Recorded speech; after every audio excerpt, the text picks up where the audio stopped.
All right, I think we'll get started. Welcome to the DH seminar. I will leave the floor to Elspeth, who will introduce our speaker for today in just a second. I just wanted to let you know that we meet again on November 18th, and we have outside speakers then, Emily Francomano and Heather Bamford from Georgetown University and George Washington University, talking about medieval manuscript culture in digital environments. So do join us for that on November 18th.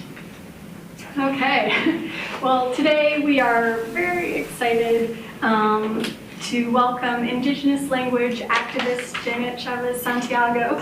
She is the founder and collaborator on the Teotitlan del Valle Zapotec Talking Dictionary and a fellow for community-based learning at Haverford College.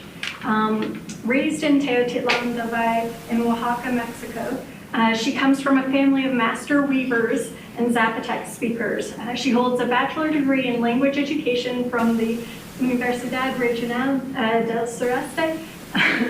Please apologize for my pronunciation there, in the city of Oaxaca. In 2009, she began research on the Teotitlan del Valle Zapotec language with the goal of designing curricula for teaching this variant as a second language. And then between 2011 and January 2017, she was the director of education at the Biblioteca de Investigación in the Juan Córdoba in the city of Oaxaca. And since 2012, she has collaborated with Brooke Lillehagen of Haverford College on workshops related to Zapotec language and the development of a key digital resource, the Teotitlan del Valle Zapotec Talking Dictionary. And so this online resource serves as a tool for both speakers and students of the language and as a means of documenting the language. As she has noted, importantly, this project, and here I quote from an interview with her, actively includes Native speakers and gives them credit for their contribution. So then the project itself becomes part of the community and their own benefit. This intersection of language activism and digital technology has led Janet Chávez Santiago into conversations with the digital humanities communities. And she delivered the opening keynote at the DH 2018 conference in Mexico City. And I hope that some of you may have had the opportunity to hear her speak as one of the keynote speakers at KU's own DH Forum, Bodies, Justice, Futures, held on campus earlier this fall. So she has been in residence here at KU for the past 2 weeks, thanks to the sponsorship of the Hall Center and the Institute for Digital Research in the Humanities. Please join us in welcoming Janet Chávez Santiago. Thank you for being here. Thank you for the invitation as well. So, I come from this community of Zapotec speakers. So have you ever been to Mexico? Some of you, yeah? Yeah, good. Are you related with, or you know anything about southern Mexico, Oaxaca? Yeah, okay. So Oaxaca is in the south. I'm from the Central Valley, so it's very, very close. I'm very close to the city. To give you a little bit of context, in the entire country of Mexico, Oaxaca is the state that holds the biggest linguistic and cultural diversity. It's like the mecca of the language and crafts and culture in the entire country. So this is a graphic that I just want to show you so you can situate in nowadays Indigenous language situation. In 1820, which is 300 years after the conquest, 65% of the population were still speakers of the Indigenous language. After the revolution and because of many political issues, Nowadays, or in the last study, 2015, we see that it's only 6.5% of the population speaking an indigenous language, which is just like something really, really, lots of linguicide there. We do not have institutions per se working with indigenous languages. So Oaxaca, as I said, is the a state that holds this big diversity in indigenous languages. So this is only the state of Oaxaca. We have languages belonging to different linguistic families.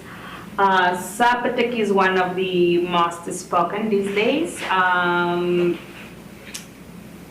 If we see the 6.5% of speakers of an indigenous language, Zapotec is among one of the most spoken languages.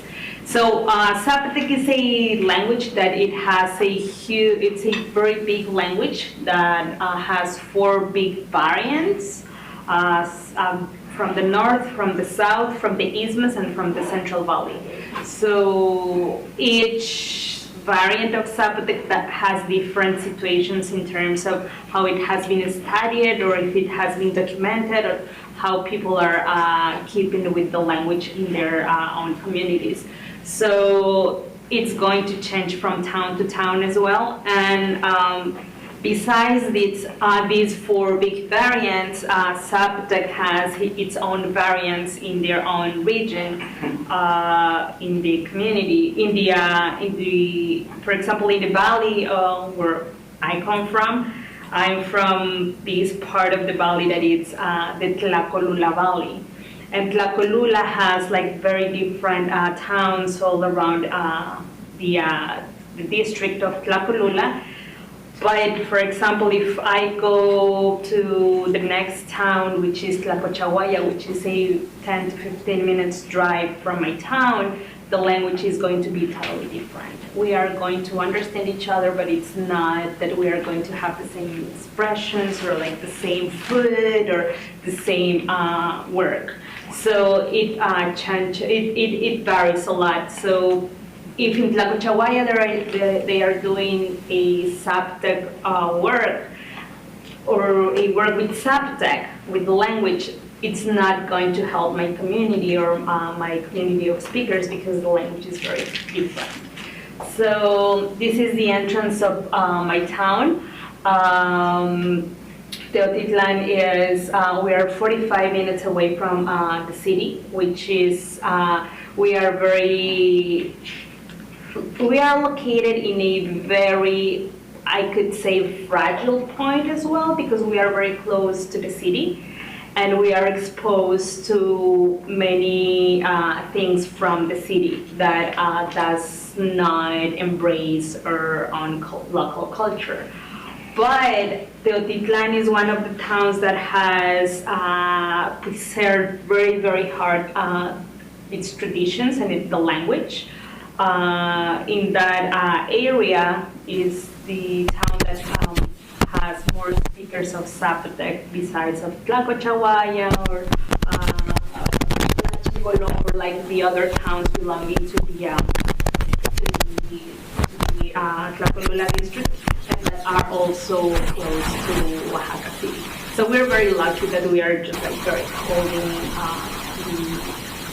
the language and the traditions, but there's still lots of work to do because we are not really documenting or creating enough material yet with the language. So I just found these new records. It's a 2015 census. It's just like an approximate of the population. We are 5,784 inhabitants, from which around, it's not the right or like the exact number of people speaking Zapotec, 3,660 to inhabitants. So it's kind of a little bit more than half of the population speaking the language, and this is divided between monolingual, which are every time less and less because they're our grandparents, and then bilinguals, speaking Zapotec and Spanish, and these changes from speakers that have Spanish as first language or as their mother language, and then Zapotec as the second language, or vice versa. So it is divided there. So Jiguet is the name of my town in Zapotec. Teotitlan is the name in Nahuatl, as many towns in Mexico are, their names come from Nahuatl. So Teotitlán is a town of weavers. The main income of the community inhabitants is weaving rugs. It's with wool looms. And I just want to point here that Teotitlán has a very good income among the other communities. And you can notice once you come into the town, you'll see how wealthy the community is, like in the entrance. But if you go like deep in the town, you'll see also how marginalized is people, and how they are living and how they are doing their work. So this is sometimes something that can affect the language and the culture, because once you get to have a car or more exposed to go out your town, then you would start to bring other ways of thinking, but also culturally, how culturally affect this, which is good and bad at the same time. But still, we are not aware of that, and especially with younger generations, that since we've been denied in the schools to speak the language, then once younger people go out and then they see and they get judged because they speak in Indigenous language, then they prefer to stop as well. Parents, they don't want to teach the language to their children. So one of the main things and very important things that I have found with the weaving tradition is how also people is telling their own stories and sharing their own culture through the textiles. How we can use those patterns from the archaeological sites that were built much before the Spaniards arrived, and how we are keeping those and how we are translating those patterns in nowadays speech. So in Teotitlán, we didn't have a standardized language, orthography to write the language. But somehow through the weaving, we are doing an interpretation of our history through a diamond or a Greek key that I will show you in the dictionary how it's working. So we do communicate somehow, and we understand each other through that. But it's not enough, because people do not communicate only through textile. So we communicate when going into the market, when going to the city, when going to another town. So how can we start showing ourselves outside? It's just not, I'm not going to carry my rug all the time with me to say like I'm writing my language here and this is how I write. So how can we start belonging to these ways of communicating through writing or through digital space? So that's something that I wanted to share and start working on. So we've been working with this documenting, with this weaving process documentation So basically, what I've been doing with the Talking Dictionary, it's a platform that is allowing me to document the language, but not only words. But nowadays, it's helping me to document like entire processes.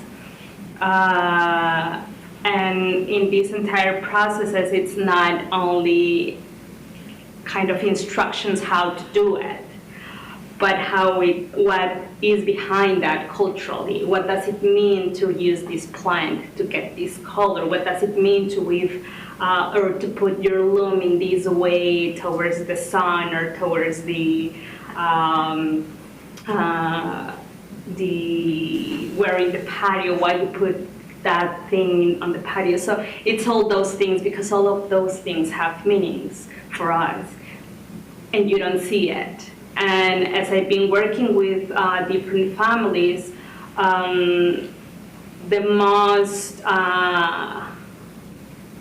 exciting thing is seeing and start this conversation with these families, and then they realize, or they start to reflect in the language. Because since they have it all the time, they do not stop and they say, oh, I wasn't aware on why I do this. They do it only because they do it because it's the work every day, but there's a reason to do it. So bringing all these reflections and making people aware of how strong is their language and how it affects the culture and how it affects the processes of what they are doing in the weaving. So, as I said, each variant of Zapotec has their own expressions, their own vocabulary. For Teotitlán, this vocabulary in terms of weaving is very, very specific. Like if you go to Tlacolula or if you go to Kialana, which is another town close to Teotitlán, they do not weave. They do not know anything about this. They do not know how to say loom, how to say warp, how to say thread. They have a very different vocabulary, probably for farming or for sewing or something very, very different. So how it works. So basically what I do is this kind of lists. Like I personally didn't know many of the parts of the loom or weaving processes. So it's basically doing lists all the time, like always carrying a notebook and then writing down those words that sometimes appear in your mind when you're not thinking in the language or in the weaving process. So after this, it's like trying to get with people and record them. Working with a dictionary, it's very challenging because I've been learning a lot out of doing this work. At the beginning, when I started with dictionary, and before learning that this will help me, I will go and say, I want to record for this summer 1,000 words. And that was like putting very high expectations. And 1,000 words is going to be recorded in 3 weeks. But then at the end of that first time that I put that high expectation was I just recorded like 20 words or 50 words, something like this. And it was really, really frustrating, like saying, what am I doing wrong? I mean, I have other students working with me. I did have a couple of speakers that were available to work with me. But then why we did not get to the 1,000 words. So you never really realize when doing the work. You just put these high expectations, but you do not. I wasn't thinking on getting all these reflections with people, like discussing, like we could be sitting 1 hour and discussing only one word and why you say it like this, but it also appears here, but we also, when we say this, means this, and like, so it's been also much more learning for me to get to know more my own language and learning from elder speakers. So after all this fail of not getting to 1,000 words, I decided that, okay, probably lists are going to help me. And I just started doing lists. It has made life a little bit easier. It's not that because of lists I get to record 1,000 words. I know that now, that I probably won't be able to get to 1,000 words in 3 weeks ever, because speakers always work in a very different way. So in the town also we have lots of traditions. As many of the Mesoamerican towns, indigenous towns, they were colonized, and many of our traditions are mixed with Catholic traditions, Christian traditions, but also we have our own beliefs, our own gods.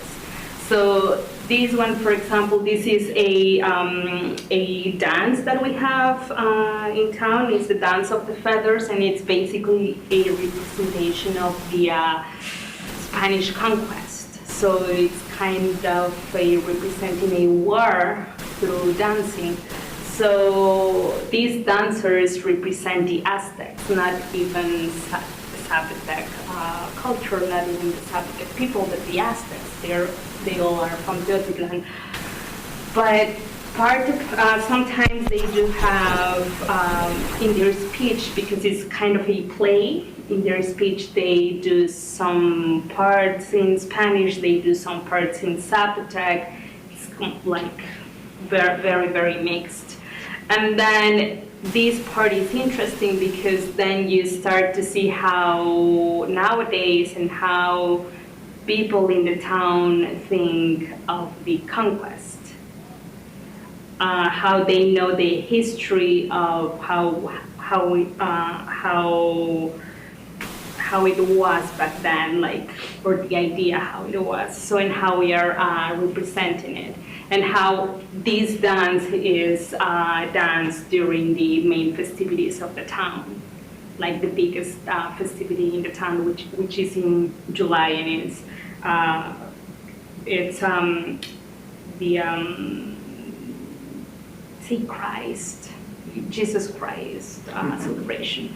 So this is something very important, because even though it's part of this painful part of the history representing there, how it's done outside, like how people get together to make this celebration for the dance of the feathers, and how they pray to other gods for death, not only like the Christian gods. So I've been very interested in this, because the dance of the feathers is something representative from the valley, from the central valley of Oaxaca, but each town has their own thing. And Teotitlán is the only town that makes it by, we say it as a promesa, which means it's a commitment for 3 years. It's the only town that does it like that, that they serve 3 entire years for the community. So there's lots of history there, and there's lots of words, and there's lots of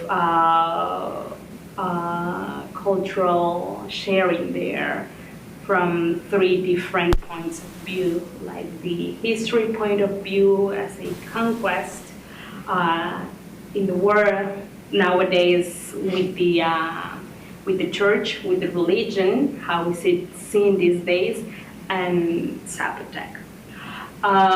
So we have lots of these things, and I was thinking just yesterday or 2 days ago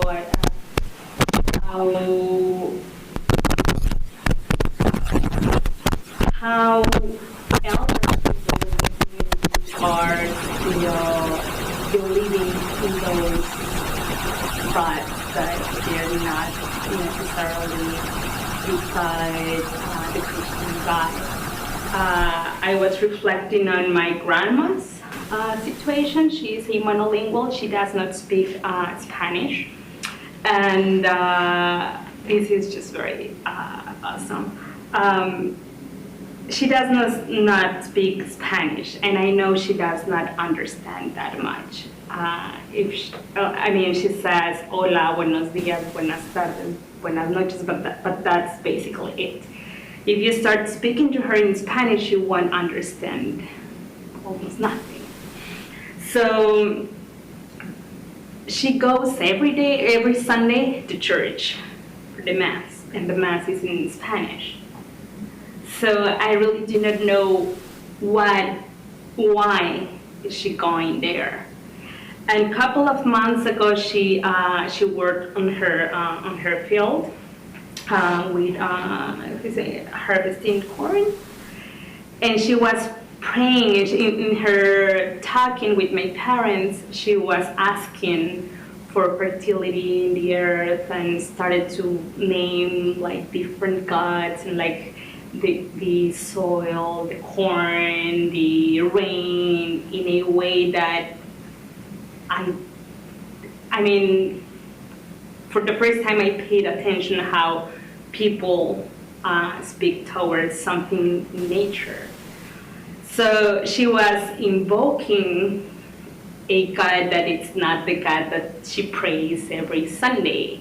It was something totally different. So it just was amazing to listen to her saying those things, and just like thinking on how lots of people of my age, younger, probably a little bit elder than me, they are losing that. I am losing that. I do not have that. And how can I start doing something to, not to save it, but to remind ourselves that it is there and it's like that. So that is the next project for next summer. Start working on this documentation of these prayers and these gods, and how you start, how you think on that. So that's what I want to do, and I'm going to do. This man here used to be had one commitment for the Dance of the Feathers, and he opened his house for us, and we did lots of the documentation of the Dance of the Feathers. The good thing of documenting this and put it in Talking Dictionary is that it works perfectly fine, and it's very easy to use for a native speaker. As I said, in Teotitlán, it's a very good, wealthy community. Most of the people have access to internet or a computer. They do have like a smartphone, or so they can use it. They can see it. So with him, Señor Horacio, we did this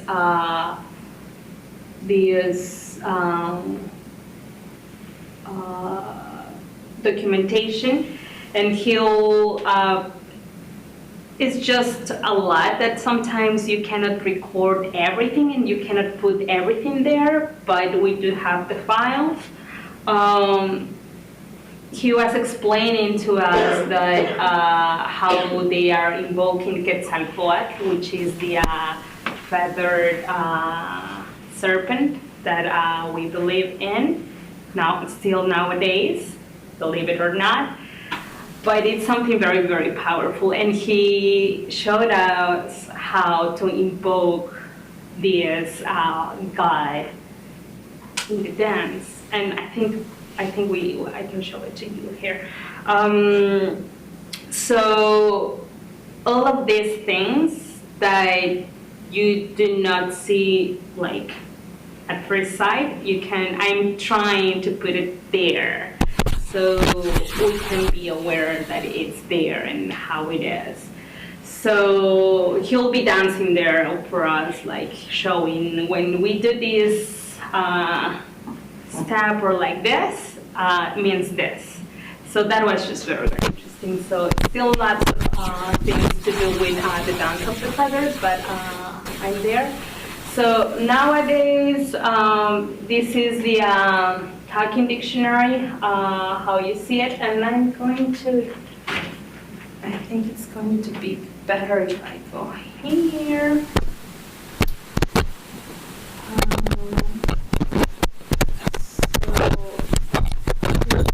So we now have the talking dictionary has these sections of like categories, and I have here danza de la pluma, which is the dance of the feathers.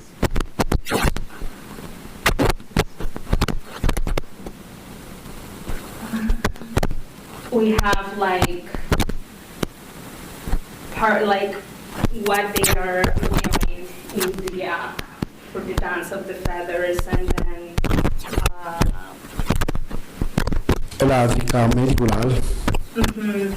So language itself, like Zapotec, it's not always the translations that we have in English and in Spanish. It's the closest we can give you. It's not necessarily that.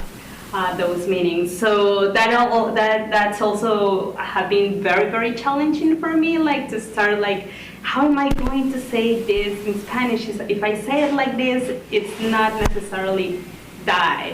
It goes beyond that sometimes. So I'm trying to do the best I can. So, for example, this Rika.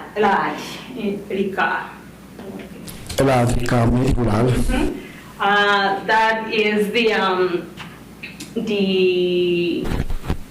thing that he's carrying here, and it has old coins. And that one has a meaning of for each dance of the dancer. Has a meaning, like it depends on how many coins they have, so they're representing a king or a warrior or someone out there. So I didn't know anything of that, so that's very nice to know. Then we have, for example, this. So that's the rattle they have. And the rattle there, for example, that's actually the rattle of the snake, the meaning in this. So this is the part of the dance of the feathers.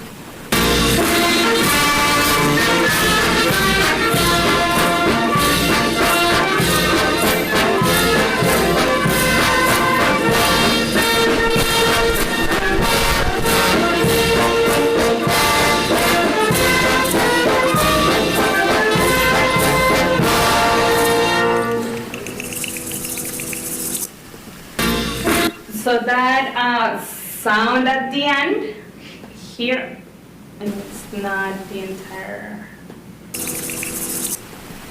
the rattle thing there at the end, that's bad that it's not there in this video.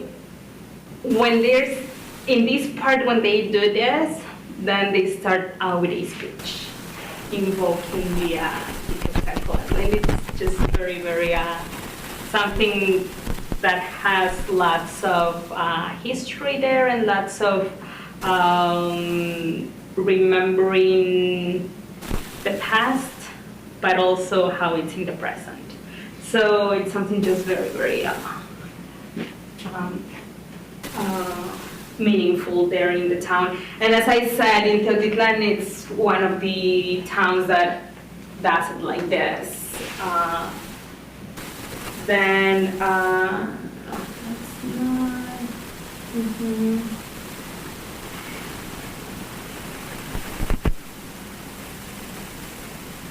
Then we have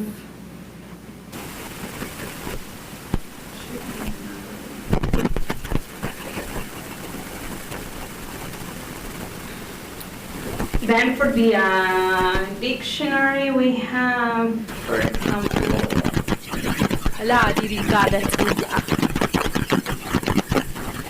so we can, with the dictionary, as you see, now we can put videos, we can also link them with tweets that are in Zapotec. And at the very beginning, when I started working with the dictionary, it was basically words. Just like you have the idea that a dictionary is that you're gonna find words. The word and the meaning of the word. This dictionary is allowing me to put entire phrases, complete phrases. Now with the videos, like make the context of what is going on with the picture. Oh, yes, this one I didn't play. I did play that one. And then, so I have the weaving, which is very, so for the weaving I have, I have some, I try to put some pictures that represent the word.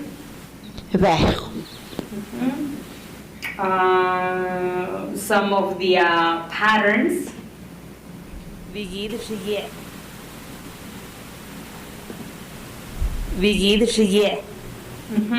So this is some of the patterns that we take from the from the archaeological sites. Then this one, for example. Vinny. And then let me show you. This one, I love this word. Khani. Rani. Going to a different town, they just completely do not know what does that mean. This one. Garbat. So for example, this is a picture of the fret or great key from the Mitla archaeological site. The rest of the towns, they call it grec, which is actually a Spanish word. They just delete the last vowel. We do have a word for that. So that's one of the things that are very, very cool from this. And this one, for example, which is Yebru. which is the marigold flower, and then here having the explanation of the plant. Yebru. Chin Rosen Bertinian Perché demi calo ya che sono di point con che io intesa lo ya. Ni abbiamo lo che ne rate line che c'era cade si inte potaci ricaga che piappa ne c'è gli appan per se integrare lo là. Che cosa ram circa in line gaccia se un gaccia. Da circa in line ko scacini na da balla. Season it. So this is one of the things that that now is dictionary allowing me to share. I don't know if I'm going to put subtitles on those videos in Spanish or English because I never thought about it until now. But the idea of having these videos and giving these context is mainly to, as I said, having all this information and having all this knowledge that we do not know, or I do not know, how can I start learning it? If I'm not going to use it, but at least that I know it. And it's something that it's allowing me, so the dictionary, it's becoming these days a very important tool to rediscover the culture and the tradition of the town through the language. Also, another thing that I want to point here is how I've been working with the community. I have worked with 35 speakers, different speakers, from 2013 to 2019. 35 different speakers have given their voice to the dictionary. That's something very, very important because it's a way to involve and engage the community, the actual community, and how they are, even though I'm deciding in this case, I want to do weaving and I want to do the dance of the feathers because it's very representative from the community, even though I bring these lists and I said, how to say this, how to say that. Speakers, they have also authority to say, I want to record this, and I have this. There's a man that we've worked with him 2 or 3 years ago, and he brought his own dictionary, which is basically a notebook with all his words, and he has this wonderful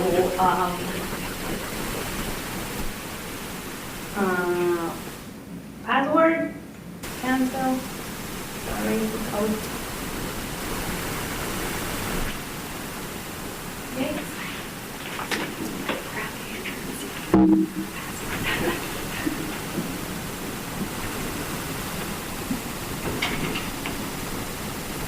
Okay, so once we fix that. So this man came in with his own dictionary, and even though I had my own list, he said, I don't want your list. I want to record this. So with him, we recorded most of the birds that we have locally. Most of them we do not have a translation in Spanish because we do not know. Then you start realizing that we do not know many names of those birds in Spanish, but in Zapotec. And then we are going to Zapotec-izar that Spanish, which means like we are going to give a Spanish accent to the actual Zapotec word to translate it into Spanish. Another thing that we do. Also like rethinking on how they're doing that. So with this, thank you. With this man, for example, we have these words here. Matunda. For that, and then Baka. then we have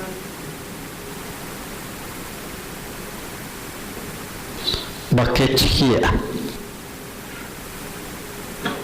then there's, let me see which ones we do not.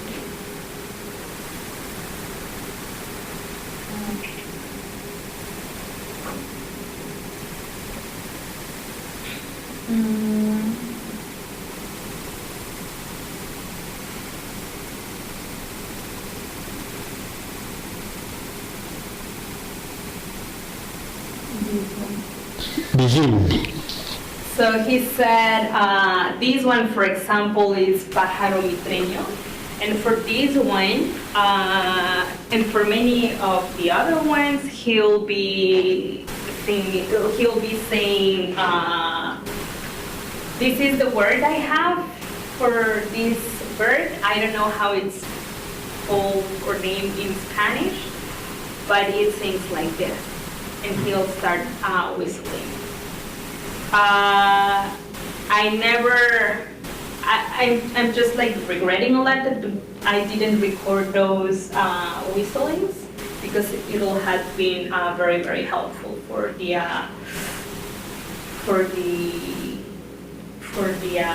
dictionary, having the word itself and then the sound. Bilig. So most of these birds, for example, my father or my mother, they wouldn't know them.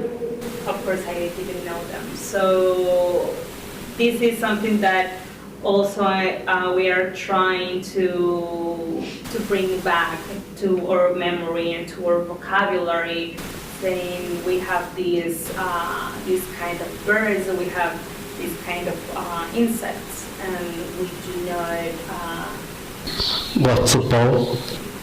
So this is a kind of woodpecker. It's not necessarily the woodpecker, but it's kind of. So that's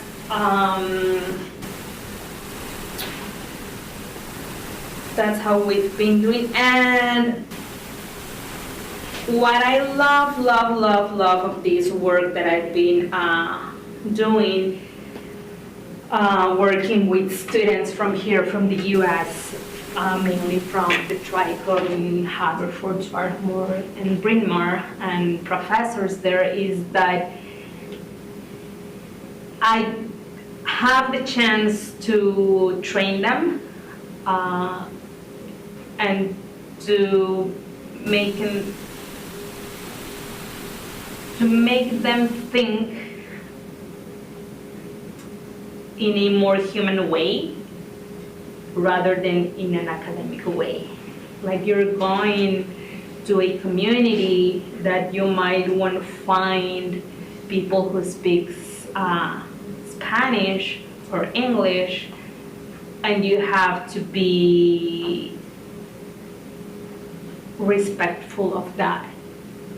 And you have to also to be respectful, because many times, and that's how we are going to welcome you. You are going to sit in the table with your families, or you are going to have lunch, dinner with your families, and how you are going to accept that and how you are going to behave in that context. Because then we have like lots of cultural shocks and lots of cultural surprises. Like, you just need to be aware that people live like that. People does those things, and you don't have to be like, oh, because I mean, of course we do all the time. We get surprised of how people do certain things, and you get surprised and you show your surprise. But many times you do not know how that will be disrespectful to those families. So I get the chance to train students and to talk to them and to sensibilize them and make them appreciate what's going on in the communities. So that's very, very important, and I've been very lucky that the students that I have had work with, they're very open to that. They're accepting it. And then, okay, you're taking from the community, you are learning from the community, and many times the community is not waiting or expecting for you to give anything back. But why we want to take that out of the community and what I want to give back to the community. What is going to be helpful for the community. So doing this kind of, at some point, academic work, how this academic work is going to benefit the community of speakers. It's yes, working with people with a linguistic knowledge, anthropological knowledge, but then how am I going to translate those words to the community? How am I going to give that back to the community? So I'm one of my main points also doing this kind of work is work with academics and make them aware of these things. Like, yes, it's going to help you for your dissertation. It's part of your project for your tenure track, but yes, you go to the communities, you go there, you sit there, you live there for one entire year, and then you come back to your country, and then what's left for the community? What are you giving back? So it's a way for me, like, to translate those words, like to do this kind of collaboration and like just saying, okay, you're helping me, but I don't want you to forget me. I don't want you to if you after getting what your academic purpose is with this work, I don't want you to forget me and like just leave, not leaving anything for a record of what you've done. So doing field work, for example, this is one of the students that I have, and then doing this kind, being able and being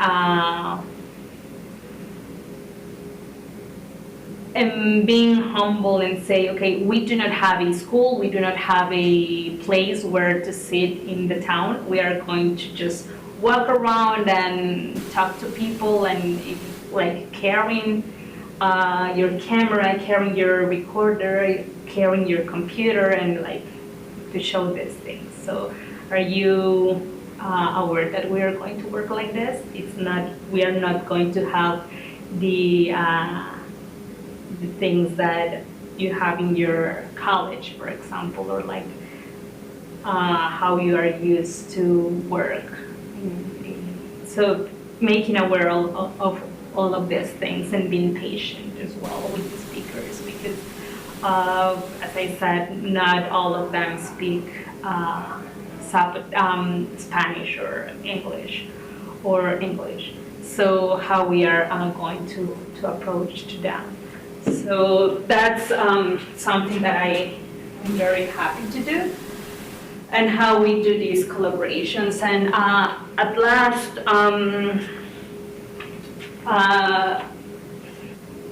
this last summer that I have these students in town, it was very different from others. These students, even though it was their first time going to a field linguistic trip, and they did they do speak Spanish. We did train them, but I wasn't there for one entire week, and we had a schedule. And I introduced the community to them. I said, you're gonna work here and with this, like, show them how to do the work. And after I came back 1 week later, they didn't do anything. They did go to the town, but they didn't know how to do it.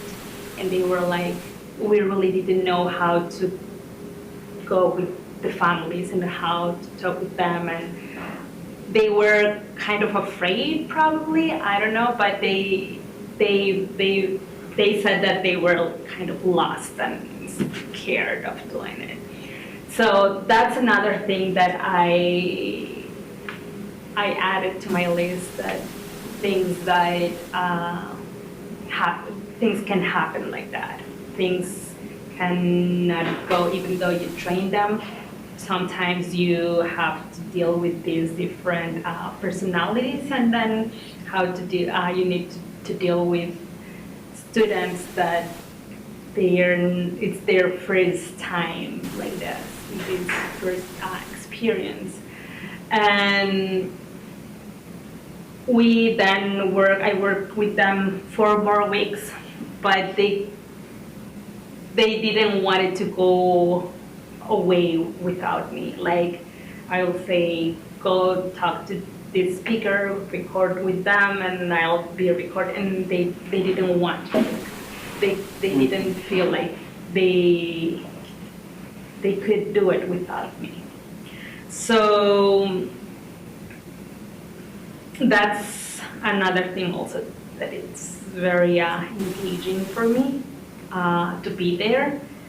And the work that I've been doing with this big support, it's not easy, and not many people want to work like this from the community, like not getting paid for doing this. It's just like your own time and your own schedule, and you do it basically for free. So not many people want to do that. So it's been challenging, and it's been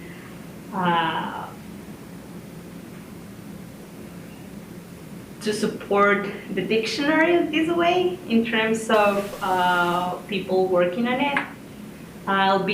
The rest of the year I'll be working by myself, doing little work on the dictionary, recording 1-2 words, because I need to do something else.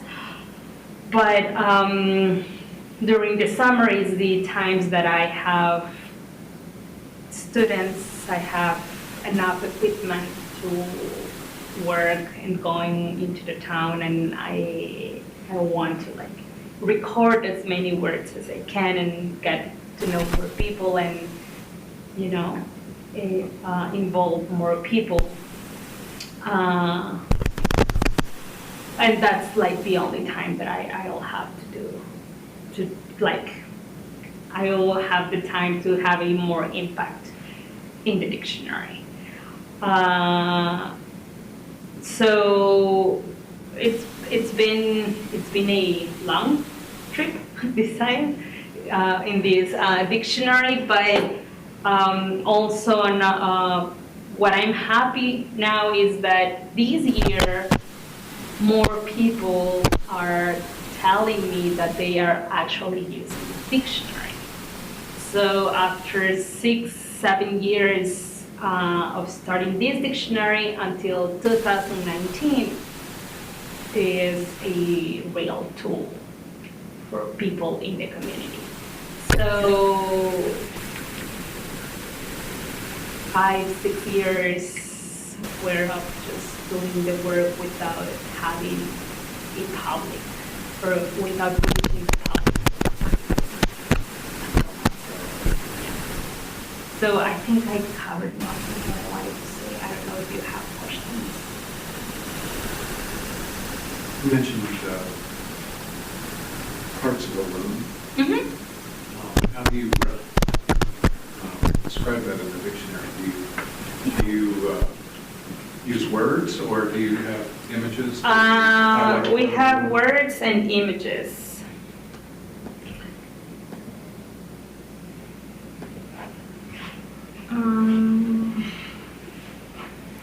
For example, this.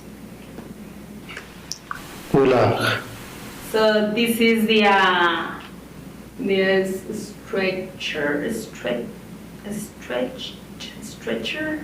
shaft frame of this one. So we try to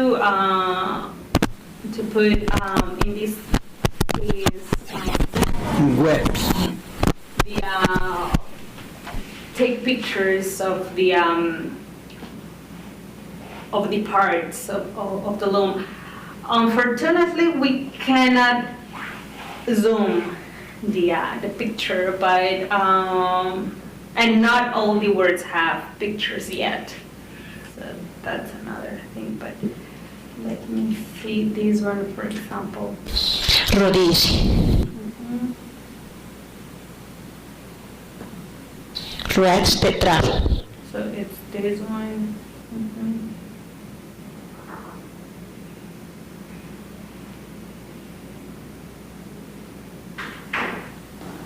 Trali. This is a different type of loom. That's a backstrap loom. Yeah, so yeah, it's both. It's the word, the sound, the written word, the sound, and then we try to picture to put a picture to contextualize the word. So yeah. Thank you. Partly answered my question already, but thank you for this talk. This is wonderful to hear. I was wondering about the audience of the dictionary. So you talked a little bit about how the community uses it, but I was interested in, because you have the Zapotec word, and then you have the English translation, and then you have the Spanish. I'm wondering, can you talk a little bit about the audience and who you want the dictionary to be used by? Yeah. These days, in my town, is used by young people and kids. They are really using it, and the diaspora here. Yeah, well, there's a huge. I don't know if it's huge, but it's a big community of. In the dictionary, we actually have one speaker that she was reporting from California. So it's reachable for that, and for when we started the dictionary, we weren't thinking that big. But nowadays, yeah, like people are finding here using it more and more. Like people who are not necessarily from Teotitlán, but from the Tlacolula Valley region, that they are using the dictionary. There's mainly in California, it's been used a lot as well. Yeah, and in the town, and of course by people who are not necessarily speakers or Zapotecs using it to learn some words or part of the culture.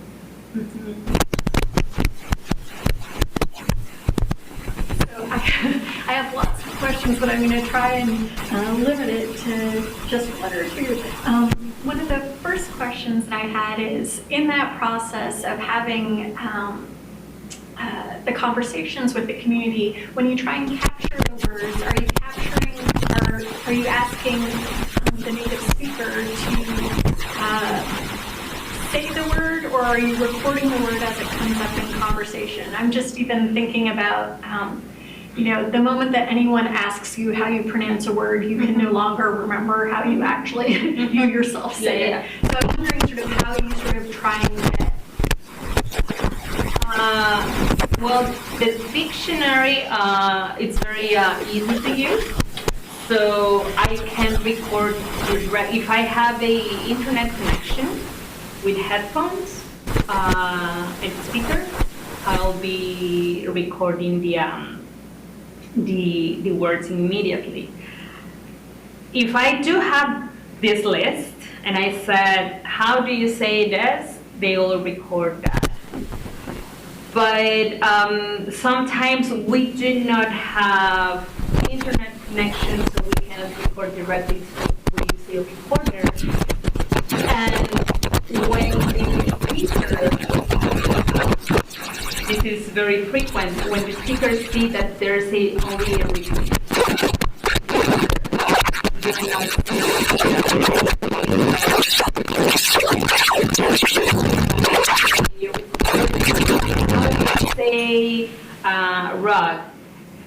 and they'll say rug in Zapotec. More things like in this town we browse and blah blah. They'll say something much bigger, and that happened this last summer with the recordings because we did not have Wi-Fi connection. So we were working like that, and lots of those recordings they're not on dictionary yet because they're just very big, and we still need to cut them, and we haven't get there yet. So yeah, so it depends.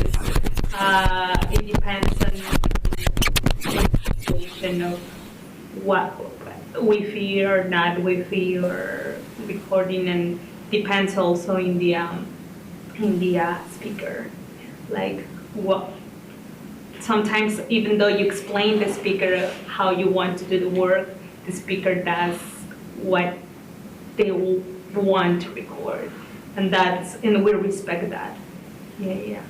The other question that I had was sort of about that collaborative process, and in terms of the feedback loop between the speakers who participate with the dictionary and then the users of the dictionary, and how the feedback that you've received has influenced how the dictionary has evolved. So in hearing of instances of use, is that how you've decided to add the pictures or sort of future changes that you'll do to the dictionary? Are those sort of in conversation with things that you're hearing from, you said a lot of young people use the dictionary, sort of their needs and what they're looking for from the dictionary. And then I was also curious to know as well, that process of giving credit, right, that the names of the speakers appear there, has that encouraged more speakers to participate in the dictionary because they see it being used by their grandchildren or other children in the community? Okay, so first of all, it's not as easy as I explain it like that here. I haven't had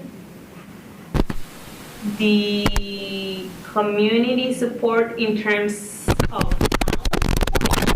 like we do have a museum, a cultural center, Zapotec Center there, but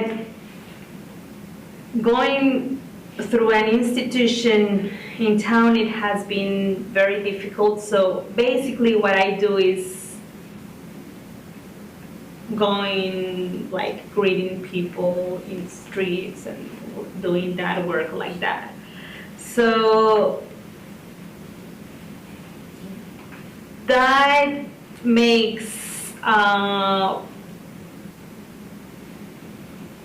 kind of easier and not easier the work, because then you have to explain everything over and over again, and that takes lots of time. If you have 4 hours per day to do that work, and you only have one, and you speak like to 5 speakers, and only 2 of them agree to work with you, then you spend a lot of time without knowing if people are going to accept or not working with you. So basically, it's not because their grandchildren are using the dictionary, it's because I go and seek them. I try to find the people who might be interested. And that is something that makes the work also very, very slow.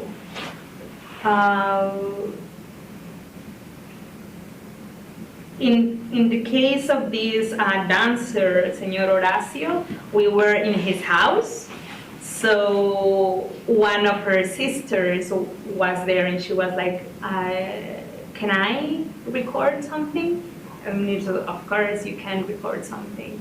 Sometimes they the speakers, they do not want to record again. Like the speakers that I had in 2016, they do not want to record in 2017 or in 2018. So it's not something, speakers are not constant there. Like if I go with them next year, probably they will say no, this time no. We of course give credit to all of them with their permission. We have had speakers that they will say, I don't want you to put my name there. You can put the audio there, but I don't want to be there. Or I have had the case of one speaker that he recorded many words, and at some point he said, you know, I don't want to be there. I don't want to be part of the project. So could you please delete my recordings and my name of the dictionary? And I had to do that.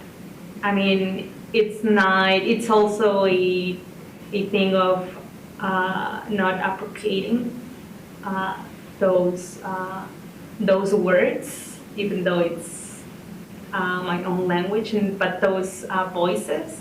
So every speaker that we work with, it's by consent. They either can say yes, put my name, they can either say no, I don't want my name. And we have had one speaker that we do have his recordings, but he does not want to be out there. So we need to be very respectful with that. And it's not easy. It seems easy, but it's not easy. I'm from the town, but I'm not because I'm from the town. I'm warranted that I can go and work there with the language. People might be very supportive, and people might be saying no. You're not. You're not doing a good job. You're not doing it right, or you're not. You do not. We haven't given you the permission to use the language outside the community. So it's very difficult sometimes how you are going to, who's the face of the dictionary? So I prefer not to be the face of the dictionary. Until this year, as I said, lots of people are learning more about the dictionary, and definitely the dictionary, it has been a way to reach my community. It's not me going there and saying I need this classroom or I need this space to do this work. It's just a little bit kind of hidden doing this work, because I'm not reaching the entire community yet. So yeah, it's the way that it kind of works. It's not very, you never know what you're going to face next time, every time. Yeah. And have you sort of, with the iterative process, undertaken changes to the interface or to what information you include in response to feedback from users of the dictionary? Yes. In terms of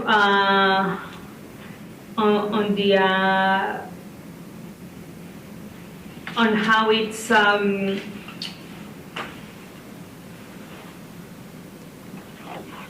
we've had people requesting things like, you need to do this, you need to do that, I suggest this, and we try to do it. The Zapotec itself in Teotitlán has 3 different variants in town. So when recording, even though we have this this way to write,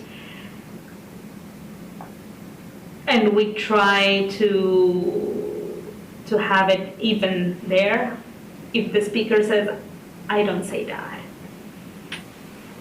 I'm putting a O instead of the U, he or she is recording, and it's not like that. So you need to, I don't speak like that. So we try to be very clear on that and like give credit and give the reason to the speaker. If the speaker says that he doesn't say, for example, goods, but instead says gods, so I need to respect that.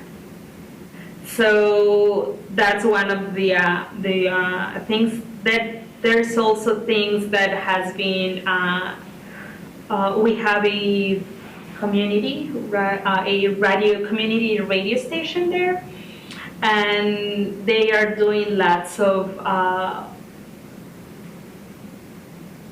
building new words for just how to say internet, how to say telephone, how to say like these kind of things, and they make these, and that makes also the work easier, because I do not have to ask many people if they agree to use this for this. So I worked with one of the community radio station members, and he was like, okay, I'm going to do this here, because we are already using it in the radio and we need to have it there.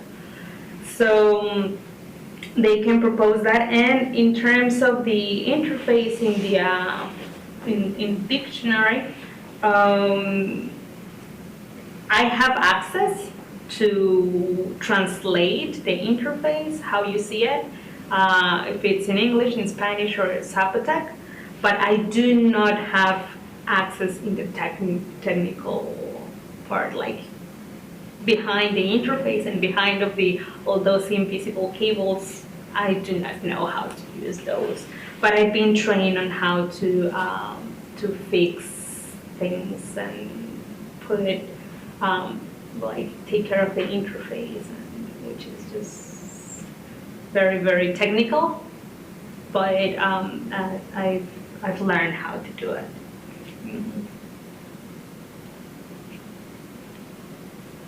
I have time for one more question. I know there's a lot of variants of Zapotec that you mentioned. I was wondering from who uses, like, I mean, do people from other variants use your dictionary, or how does it? Yes, yeah. People in the diaspora, they're using the dictionary, even though they're not from Teotitlán, from the Valley. There's people, yes, using it more in the diaspora than in back in Oaxaca, as long as I know. Because the word is close to their variant, or?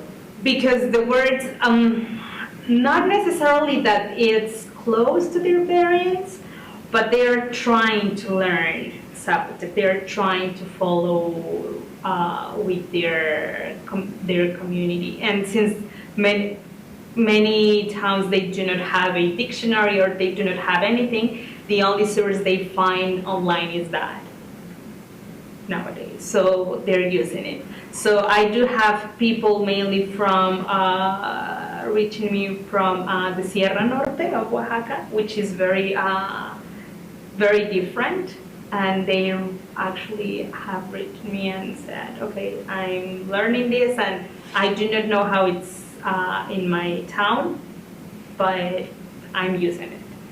So it's very different from the Sierra Norte, but they are using it, and some words they are very close to my variant, but they're like isolated words, like water, for example, which it's either nis or nisa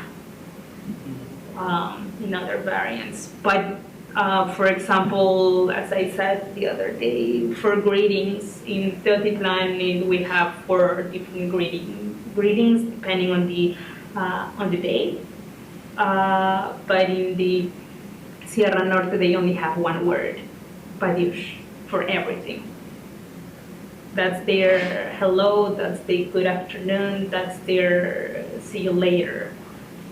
And we do make the difference on that, and they do not. But I mean, it's a tool that we are not, or I am not owning it. It's there to everybody who wants to use it, even though it's not your variant.